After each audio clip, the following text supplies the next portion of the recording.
Hello everyone, welcomes to learners classes. Hope you all are well and take a very good care in this COVID-19. So let's start introduction to economics. हम क्या आज economics पढ़ेंगे. Economics क्या है? ये हमारा एक social study का, जिन्होंने 12th पास आउट किया होगा उन्हें पता होगा कि SST सोशल स्टडी से ये हमारा वर्ड इकोनॉमिक्स आया है. वहाँ पर हमने एक छोटे उसमें पढ़ा था, तरीके से हमने इकोनॉमिक्स को जाना था.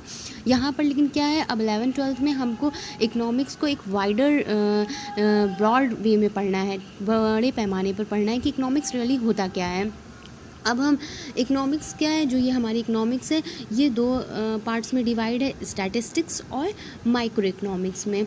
हमारी जो इकोनॉमिक्स की क्लास 11th की बुक है उसमें स्टैटिस्टिक्स एंड माइक्रो इकोनॉमिक्स हमें पढ़ना है. 2 पार्ट्स हैं. पहले क्या था कि हम ये माइक्रो इकोनॉमिक्स जो है वो क्लास 12th का पार्ट हुआ करता था, लेकिन अभी 2 साल से ऐसा हुआ है कि स्टैटिस्टिक्स और माइक्रो इकोनॉमिक्स में 2 पार्ट्स में ये क्लास 11th का इकोनॉमिक डिवाइड हो चुका है. सो स्टैटिस्टिक्स आपको 60% न्यूमरल पढ़ने हैं एंड 40% आपको थ्योरी मिलेगी. और माइक्रो इकोनॉमिक्स ये एक आपके लिए नया मीन्स टॉपिक होगा, नया सब्जेक्ट आप समझ लीजिए या एक पार्ट समझ लीजिए कि एक नए तरीके का आपको जानने को मिलेगा. उस टाइम पे जो हमने इकोनॉमिक्स पढ़ी थी ये एक छोटे पैमाने पे पढ़ी थी, इतना ज़्यादा चीज़ें नहीं मालूम थी, लेकिन अब क्लास 11th और 12th में हम इकोनॉमिक्स को एक अलग तरीके से पढ़ेंगे, जानेंगे. सो फर्स्टली, और ये स्टैटिस्टिक्स और माइक्रो इकोनॉमिक्स ये 2 पार्ट हैं आपके इकोनॉमिक्स में, तो सिमेंटसली हम दोनों को साथ साथ लेकर चलेंगे. कुछ जगहों पे ऐसा होता है कि पहले एक स्टैटिस्टिक्स पूरा एक पार्ट कंप्लीट करा देते हैं, फिर माइक्रो इकोनॉमिक्स का अलग पार्ट कंप्लीट कराते हैं, लेकिन हम क्या करेंगे, हम स्टैटिस्टिक्स और माइक्रो इकोनॉमिक दोनों को साथ लेकर चलेंगे.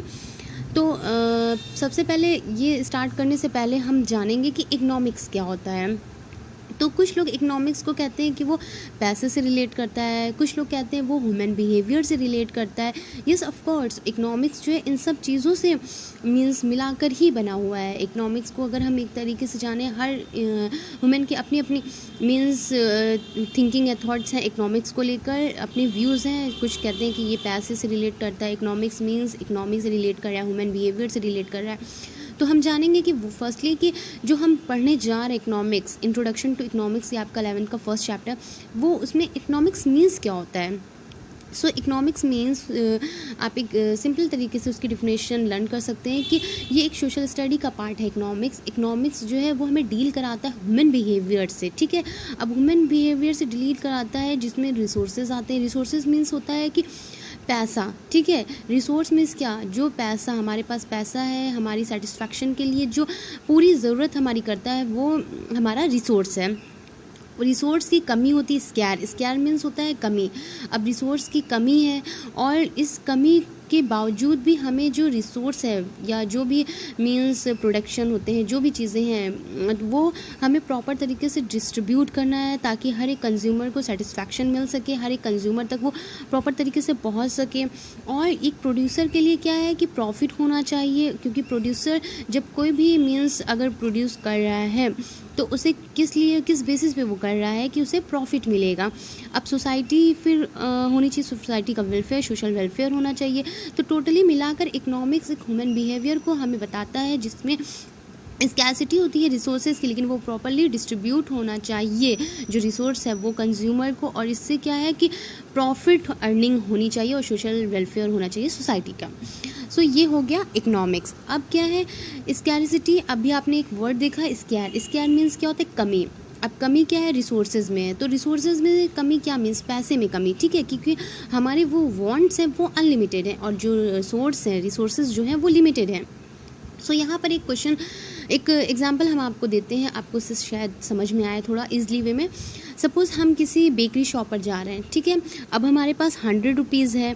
100 रुपीज़ जो है ये क्या है, ये हमारे पास रिसोर्स है, ठीक है ना. ये हमारे पास रिसोर्स है क्योंकि ये हमारी सेटिस्फैक्शन को पूरा करेगा. हम एक बेकरी पर गए, वहाँ पे बहुत सारी पेस्ट्रीज़ और बहुत सारी चीज़ें हैं जो हमें मीन्स कंज्यूम करने का मन करता है, जो हमें लेने का मन करता है. तो क्या इस 100 रुपीज़ में हम बहुत सारी चीज़ें ले सकते हैं? नहीं ले सकते हैं. सपोज़ हमने पेस्ट्रीज़ देखी, अब वहाँ 40 रुपीज़ 50 रुपीज़ की ये पेस्ट्रीज़ मिल रही हैं, तो क्या हम उस 100 रुपीज़ में बहुत सारी पेस्ट्रीज़ कंज्यूम कर सकते हैं? नहीं कंज्यूम कर सकते. सिर्फ कितनी कर सकते हैं? मैक्सिमम 2 पेस्ट्रीज़ हम कंज्यूम कर सकते हैं। सपोज़ हमने 40 रुपीज़ की पेस्ट्रीज ले ली, तो 100 रुपीज़ में हमने 2 ही कंज्यूम की, लेकिन हमारा दिल तो और था ना, हमारी सेटिस्फेक्शन तो कंप्लीट नहीं हुई। तो क्या था, हमारे वांट्स अनलिमिटेड है और रिसोर्स क्या है, वो लिमिटेड है। अब यहाँ पर जो प्रॉब्लम अराइज हो रही है वो प्रॉब्लम होती है प्रॉब्लम ऑफ चॉइस की, ठीक है ना। अब अगर हमारे पास रिसोर्सेज कम है, ठीक है, लिमिटेड रिसोर्सेज है, तो हमारे पास ऑफकोर्स प्रॉब्लम होगी चॉइस की कि हम कौन सी चीज़ें चूज़ करें। अगर हमारे पास लिमिटेड रिसोर्सेज ना हो तो हम जो भी चाहें वो चीज़ें ले सकते हैं, ख़रीद सकते हैं, ठीक है। लेकिन अभी यहाँ पर हमारे पास रिसोर्सेज कम ही है, तो प्रॉब्लम होती है चॉइस की। प्रॉब्लम जो अराइज होती है वो चॉइस की होती है कि हम कौन सा चूज़ करें और किस चीज़ को नहीं। तो जो हमें ज़्यादा अच्छी लगेगी या जो ज़्यादा पसंद आएगी चीज़, वही हम कंज्यूम करेंगे। तो ये हो गया इकोनॉमिक। अब आते हैं कि इकोनॉमिक जो हमारी एक्टिविटीज़ होती हैं वो इकोनॉमिक एक्टिविटीज़ होती हैं और नॉन इकोनॉमिक एक्टिविटीज़ में डिवाइड होती हैं। तो इकोनॉमिक एक्टिविटीज़ क्या होती है कि जो मनी हमसे रिलेट करती है, जिसमें हम सर्विस प्रोवाइड करते हैं और उसके बदले हमें मनी मिलता है, ये इकोनॉमिक हो गया। लेकिन नॉन इकोनॉमिक क्या है, जो हम अपने मीन्स अपनी खुशी के लिए करते हैं या हम किसी की हेल्प कर रहे हैं, जिसमें हम सर्विस नहीं प्रोवाइड कर रहे हैं। सपोज़ हमें हमारे पेरेंट्स गिफ्ट दे रहे हैं हमारे बर्थडे में, तो क्या वो ये इकोनॉमिक एक्टिविटीज़ हुई? नहीं, ये नॉन इकोनॉमिक एक्टिविटीज़ हुई। इसमें क्योंकि हम कोई उन्हें सर्विस तो प्रोवाइड नहीं कर रहे हैं, लेकिन उसके बदले हमें क्या मिल रहा है, हमें पैसा मिल रहा है, गिफ्ट मिल रहा है, ठीक है। तो ये नॉन इकोनॉमिक एक्टिविटीज़ हुई। अच्छा, आपके लिए एक बेहतर एग्जांपल ये है कि सपोज़ क्या जो हम वॉशिंग क्लॉथ करते हैं, ये इकोनॉमिक एक्टिविटीज़ है और नॉन इकोनॉमिक एक्टिविटीज़। सो ये क्या है, ये दोनों है। ये इकोनॉमिक एक्टिविटीज़ में भी हम इंक्लूड कर सकते हैं और नॉन इकोनॉमिक एक्टिविटीज़ में भी हम इंक्लूड कर सकते हैं। क्यों? अब इधर देखिए ज़रा, अब वॉशिंग क्लॉथ है, अगर हम इसे एज अ बिज़नेस पर्पस पर कर रहे हैं तो हम सर्विस प्रोवाइड कर रहे हैं और हमको इसके बदले क्या मिल रहा है, पैसा मिल रहा है, तो ये इकोनॉमिक एक्टिविटीज़ हो गई। लेकिन ऑन द अदर हैंड, अगर हम अपनी ये फैमिली के लिए कर रहे हैं या अपनी खुशी के लिए किसी के लिए कर रहे हैं, तो ये